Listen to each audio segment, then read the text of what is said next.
Okay, so check this out. That's South Beach code compliance, city of whatever, and yeah, and they're riding around on little tiny dune buggies.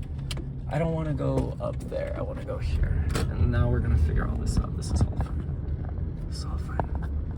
Yeah. Yeah. I gotta get a little stand to hold this up, but this is fine. Can zoom in a tiny bit. Yeah.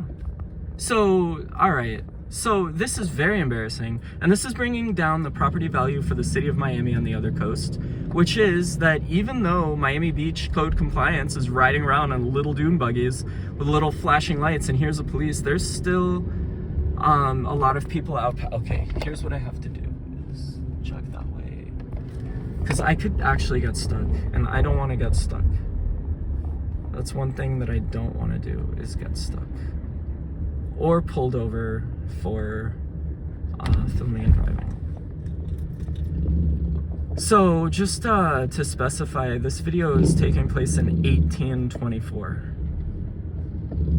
200 years ago minimum. Yeah, and yeah, no, there's definitely a lot of people out. Yeah, okay, this is what I'm gonna do, just because I haven't been to South Beach in spring break, possibly ever, technically. I've been to South Beach 20 million times, but never during spring break, never. Probably never. Maybe once, I doubt it, because I would have known it was spring break, and it would have been a thing, like, let's go to South Beach because it's spring break.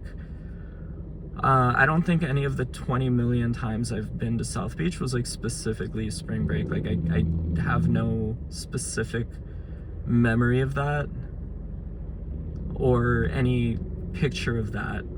I think that I've never done that, because it would have been a thing. It would have been a thing. It never really occurred to me, because South Beach is always there, so I don't really give a fuck about spring break.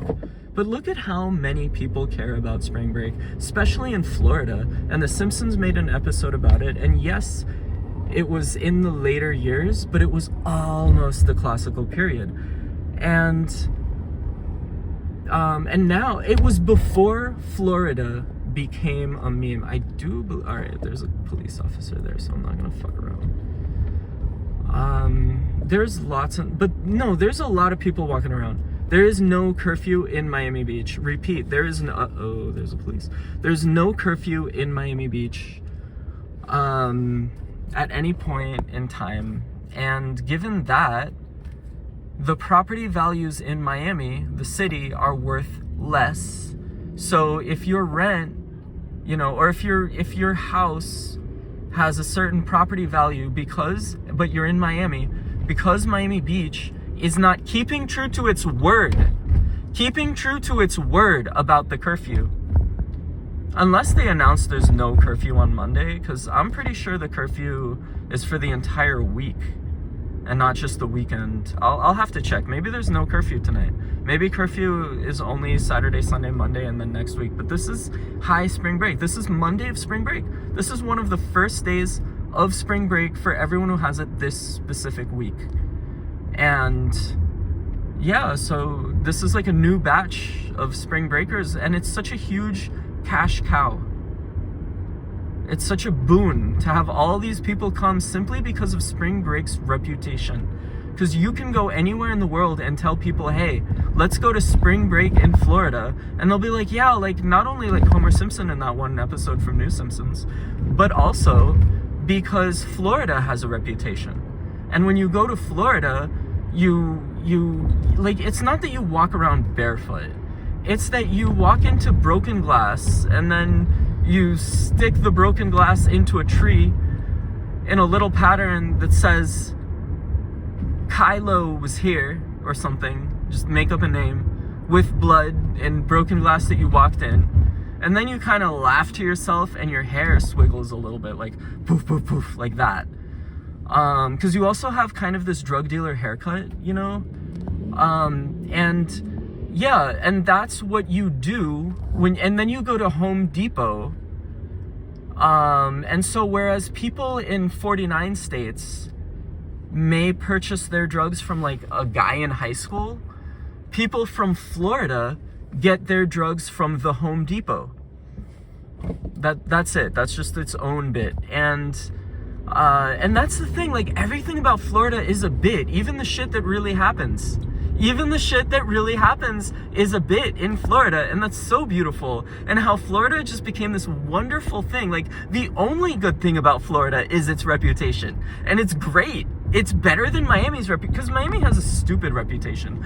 Miami's reputation is fucking stupid. STUPID. That is the description of Miami's reputation versus Miami's reality. And that is a fact. I will elaborate. And I mean Miami the city, not Miami Beach, a different city, which is the city in this...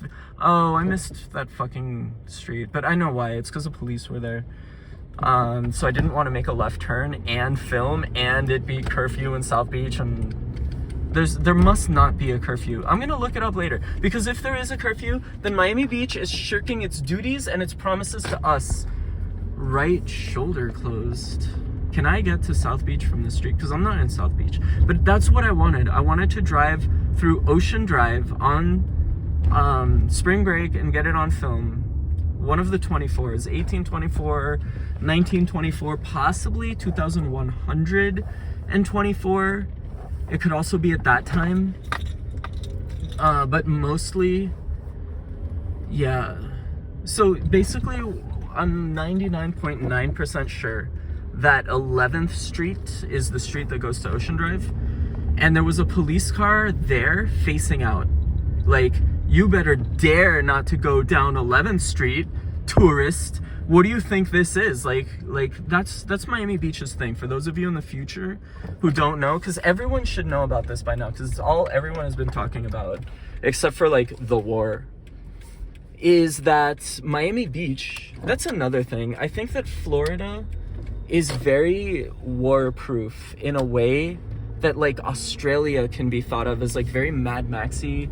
Like, there could be all kinds of crazy shit in the rest of the world, and Florida would just continue as normal. Because, like, everything is already fucked up, and except for, like, the brand new shit, which is also fucked up, but in a different way, but also very, like, rich people coming in.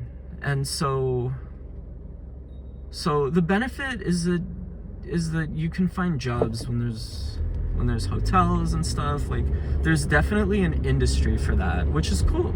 It's cool to live really close to an industry. In this case, tourism, and tourism is great. Look at all these people. Look, there's there cannot be, because it's 12 o'clock already, and if there were a curfew, there would not be all these people. So what's happening clearly is either I misread the calendar and there's no curfew Monday, which is possible, and I'm gonna research that. Because otherwise, I'm talking shit. I am simply talking shit about Miami Beach right now. So what I'm gonna do is surpass the police officers on 11th Street and take 10th Street to Ocean Drive. And the reason why I'm going to do that is because I am an evil genius. These places are famous. These places are absolutely famous. This is like Central South Beach. Yeah, I'm at a red light, so now I'm actually looking at the camera and not at the road. And this is all beautiful. I'm so glad I'm getting this footage. And yeah, I will. For you guys, for you, the future, I'm gonna get my footage of I have the green light, douchebag, you better run, dick. That was a lot of fun. Oh my gosh. Anyway, yeah, so we're gonna go and we're gonna get Ocean Drive on video. We're gonna get it on video. We're going to get it. That's just a southern pronunciation. It's just Southeastern American. Everyone says get when you live between like Georgia, even North Florida. I feel like a lot of people want to argue that certain words are racially charged that really should not be, because they're just basic words to describe basic shit. Even if it's slang, even if it's new slang. First of all. Second of all, I would never, like, I've seen people propose that all of new slang is invented by one specific place, and I disbelieve. I think that new slang can come from everywhere. And then there's the word ratchet from the early 2010s, I think was turned into something that it was never intended to mean. Ratchet is a set of behaviors that anyone can do. Maybe it was just Florida. Like in Florida, like for a while, everybody wanted to be ratchet, which I would say was from 2009 to like 2014. People started to be, people in Florida in the year 2014 started to understand that too much ratchetness is actually very unpleasant and depressing. And so people stopped glorifying ratchetness. But look at this, there's so many people, there is no curfew. The police on 11th Street either disappeared or I'm on a completely different street. Both are possible, but I'm gonna try 11th Street because I wanna get all of Ocean Drive on video. Okay, I can really take this. I have the green, I have the right of way, I have the right to go in here. And now I'm here, and this is Ocean Drive. And I can only go south, and look, there's so many people. This is so beautiful. This is so beautiful, and it's spring break. Look at all these people. I actually want to park. Of course you have to stop. Hi. Oh my God, I'm gonna open my windows.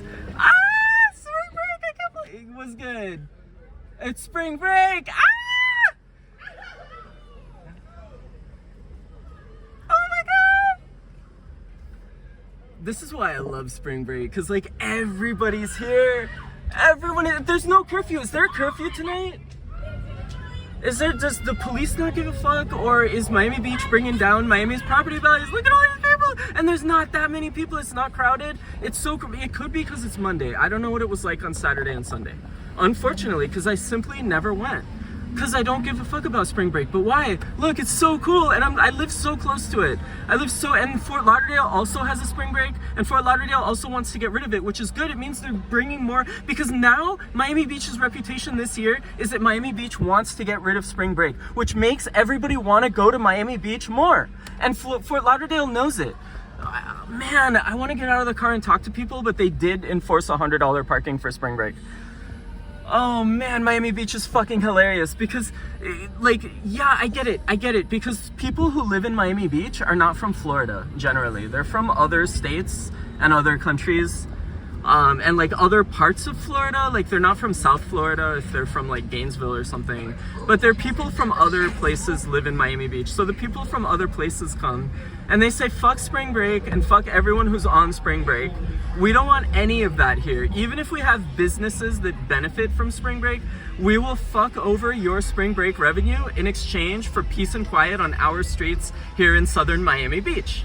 And so what that does is it attracts more people. And so Miami Beach is gonna get more and more. So the more they try to curfew it and curb it and just discourage people from going to Miami Beach, the more they are going to convince more people, including me, because why the fuck am I in Miami Beach? I don't want to be here. It's spring break though. Like, I can't believe it. So I don't know if all of America has spring break inside like this or if it's just me, but I mean, like, everyone is so calm and well behaved. You know the reason why Miami Beach wanted to make a curfew for South Beach? And this is what doesn't get in the news. So this is directed to my 2024 audience, which is this. The reason why Miami Beach does not like mad people in the streets in spring break is because people in Miami Beach habitually get shot during normal times, which is basically Miami Beach is like a spring break city year round, which is why it's kind of annoying. And like, so it's even crazy that people live here because it's like a resort. But it's super, in fact, I would say the place in Miami that's most comparable to Manhattan could be Miami Beach. Miami Beach plus Brickell plus downtown would be like this bizarre, disjointed Manhattan of Dade County. Anyway, that was it. That was Ocean Drive. It was beautiful. There were people, and I did not know that I have spring break inside of me. Look, California.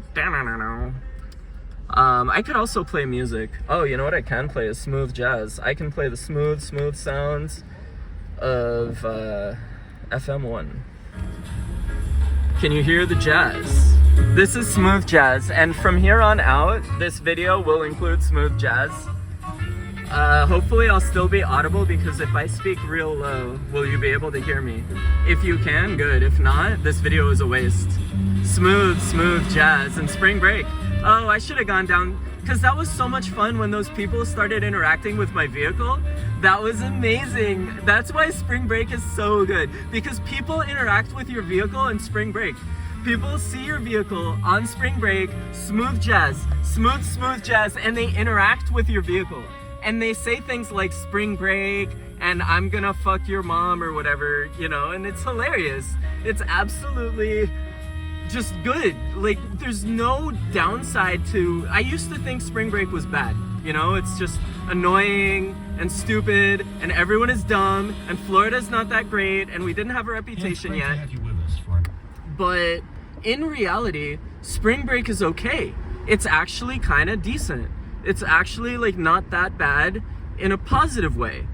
That's what I can say about spring break. It's all right. It's even okay. So given that spring break has all these good qualities, plus it brings money, plus it brings tourism, plus it's like this beautiful tradition, plus it's only 1 week out of the year and it's crazy. It's a period out of, there is a word for this in another language, but it's a language that a lot of people stole from. And it's not actually my language, but there is a word in another language for like the sacred and the standard, basically. And the sacred is not really the sacred, it has a specific word, like the interesting or the special. And both of these words start with W.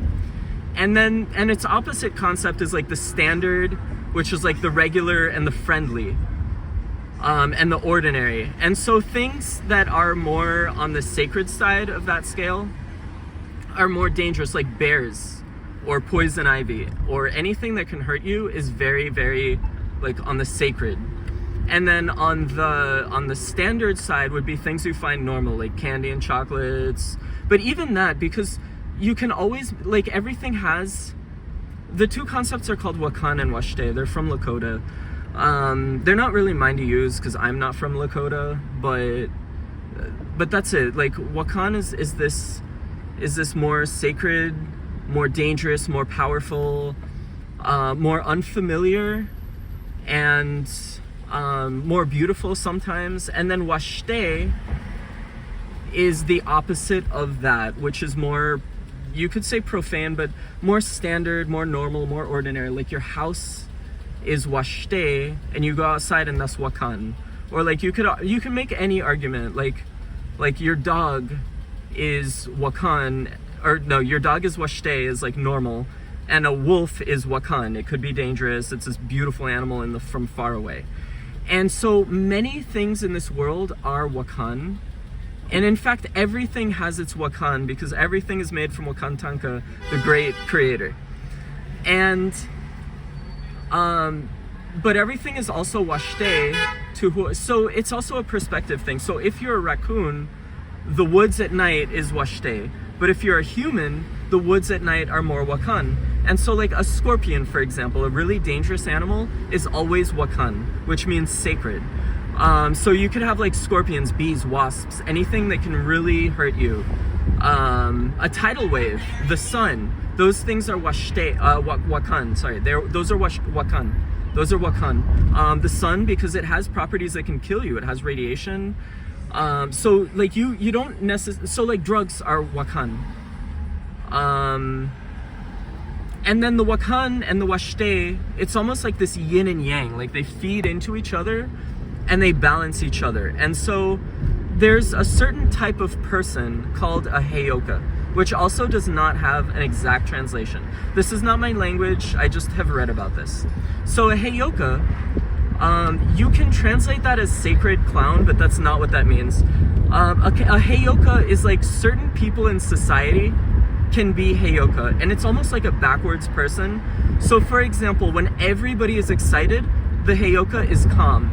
And when everybody is calm, the heyoka is excited. And when it's hot out, the heyoka will wear a sweater. And when it's cold out, the heyoka will wear shorts. And so the Heyoka wants to do everything the reverse, kind of like a class clown. And it's like, not everyone is the Heyoka, but some people are the Heyoka. So, and the Heyoka is like a special person in society, and Heyoka can be medicine people. And you know, you may have experienced being a Heyoka at some point in your life, like feeling the opposite of what everybody else is feeling, doing the opposite, sometimes being very funny, or if people are in a great mood, you might actually feel very uncomfortable in a group. You know, like that's kind of this Heyoka. It's like these reverse people, basically. And yeah, and so Heyoka are Wakan. They are sacred. But everybody is Wakan, because parts of you are Wakan, like your spirit is Wakan, your body is Wakan. Things about your body, like things that you may find ugly, are Wakan. So like, you know, a scorpion is very Wakan. Or, you know, cockroaches, for example, those are Wakan because they are very strong animals that come out, and humans find them, like humans are afraid of cockroaches. Like if you're afraid of an animal, that animal has its Wakan nature. But you know, your dog is Washte, but your dog's spirit is Wakan, and your dog is Wakan, and your dog's needs are Wakan, and you are Wakan. Everyone is Wakan. Everyone is sacred because everyone is made from the sacred spirit. And as is like the earth, and like the things that you find familiar may be Wakan to like a person from it, because like you visit another nation and that's Wakan.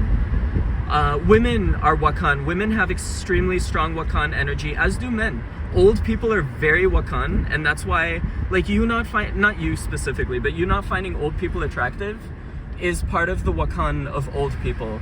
Like people, like all people ultimately are Wakan. They are sacred. So your Washte becomes the world around you. Becomes the things that you know, the things you do all the time, the things you eat all the time, like your standard normal household stuff, that's Washte. And Washte, even though it's part of the Wakan, which is sacred, because all of the universe is enveloped in the Wakan, the great mystery of what is happening we do not know. The all that is, which is sacred. But within the sacred, you have species of animals that run this way and that, and within that, you have the Washte. So, you know, bears may be familiar with the entire tundra and find it very Washte, and they just walk around and they're like, this is fine, this is Washte, you know, I eat that animal, this is totally Washte, everything is cool, you know, let me try to do this and that. Or like a crocodile might find a lot of things Washte. And for humans, we've definitely created, so like the city is Washte, but it is also Wakan, because it is sacred and it is powerful and dangerous, and so you know, so everything is Wakan, but many things and anything can be Wakan and Washte, because those are our terms, and by our I mean humanity as a whole in one place, which is the Dakotas-ish, the Great Plains. So I cannot take ownership over those words, Wakan, Washte, Heyoka, and then there's another word that goes with this group of words, this lexicon, and it's Wasichu, and it means takers of the fat, and it's based on an ancient story about these people go into the cabin and there's like a fucking guy in there stealing the fat, and then he runs into the forest with all the fat, and that's the Washichu, and he stole all the fat. And so Washichu can definitely be understood to be a douchebag. Yeah, and it means takers of the fat. And so the word Washichu was used to describe people who don't give a fuck about the environment, which was generally people who came from the east, from across the sea. But then once you bring races into it instead of cultures, it starts to get really, really toxic, because then you create racial politics, and then you involve uninvolved races and ethnic groups into other people's racial politics, which gets even more toxic because somebody is using that as war propaganda at this time. That's all I need to say on that, really, at the present time, because this is the Fontainebleau, one of the most ancient hotels in Southern Beach. I guess this is Mid Beach. I don't think we're in North Beach yet. One of the best places to work in Southern Beach. I just made that up, but that's Mid Beach and South Beach. Southern Beach. The end. I did that. Yeah, it's a Fontainebleau. There used to be a beautiful mural here, but somebody destroyed it for some reason. I'm not gonna run that red light like everyone else just did. I'm not fucking stupid. Here, we have, uh-oh, green light. Ah! Anyway. Yeah, so the Fontainebleau is a wonderful hotel because famous people stay there and rich people stay there. It has residences and it has hotels. And so if you work here, especially as a server or something, or a manager or the CEO, you can make billions of dollars. I mean, you can make millions of dollars, and if you make millions of dollars, you can invest that into things that can bring back, at least at the very least, tens of millions of dollars. Like, what would even be the point of having more than like $1 million or even $100,000, which I cannot imagine from my perspective, without turning that into more money, without investing that into something, even if it's long-term shit that like in 40 years it could be worth a lot. Like, that's great. And then, you know, and then it's just kind of this race against the clock. And if you make it there, and you'll know, like, when you become, unless it fails, like, that's why you want to do like safe, boring investments that grow slowly. And then I guess the investments that could grow quickly would be more high risk. And so, you know, if you have extra money and you're like, I want to try that, let me put like, you know, $10, the equivalent of like $10 from my wallet into this really expensive investment, and then it might die or it might become something amazing, and then you put most of that away and then invest like you have to get to a point where large quantities of money are the same as small quantities of money. This is where we're going. Miami Beach put up a giant sign and it said, "Dear Spring Break, you're toxic, we're breaking up with you. Fuck you." And it's only going to be there for a short time. And it will have been iconic because things in this region tend to be iconic. Like this one photo of a naked guy in a carpet, it became iconic in Western Dade. Technically in Miami. And in northern, anyway, west from here, because we're still in the ocean. These are famous places. I don't know, I find Miami cooler than Miami Beach because it's a real city and it's bigger and it's more famous than Miami Beach. Many people don't even know Miami Beach exists. That could be why Miami Beach allows the sale of shirts that say South Beach, Miami, which is a travesty, an affront to human decency. A shirt that says South Beach, Miami. And any store selling those, especially in South Beach, Miami Beach, Dade County, Florida, any store selling that should be fined. There should not be geographically incorrect and misleading names on merchandise sold in the city of Miami Beach. Period. It should be a fine. It should be countywide. No one should sell t-shirts that say South Beach, Miami, because then all the tourists are going to go home and tell their friends, I was in South Beach, Miami, and their friends are going to be like, wow, South Beach, Miami, and it'll be like saying Manhattan, Connecticut, or New York, Chicago, or Philadelphia, DC. It's just wrong. It's like saying Paris, London. It's just two different cities. It's not even, it's a downtown and then a different city. It's like saying Manhattan, Philadelphia. That's exactly what it's saying. Anyway, that's it. I feel like I can even stop the video now because the rest of this is pretty boring, but this is a journey from Miami to Miami Beach and then back to Miami via the other bridge, which is called the Kennedy Bridge. And there's lots of cool stuff there, and it goes through the Bay Harbor Islands, which is a city. And it goes to Miami. Yeah, and here we are there was no traffic, which was wonderful, even though it was Miami Beach during, oh, it's 1, 2, 3, 4. I love that time. It looks like little blocks that a little guy would put together. Anyway, I think I'm really done because that was it. This video is 30 minutes. 30 minutes is too long. No.